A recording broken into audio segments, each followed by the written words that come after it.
हाँ तो पर्सनल वो नंबर दिए वही तो बोले कि किसी को भी कर दीजिएगा किसी को भी। ठीक है, किसी भी कर दिया था अभी अस्थायी काम नहीं रहता था, 6 महीने साल होता बदल के कहीं पता नहीं चल रहा था। वो बस वही चीज है। आपको परमानेंटली नंबर रखना चाहिए थाना का। अब वो हम लोग को जो नंबर दिए हम लोग वही रखें। हमको बोल रहे हैं अपना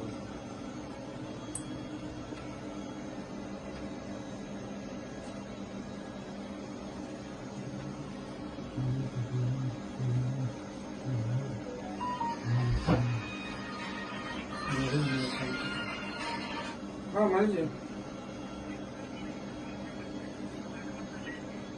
हाँ हाँ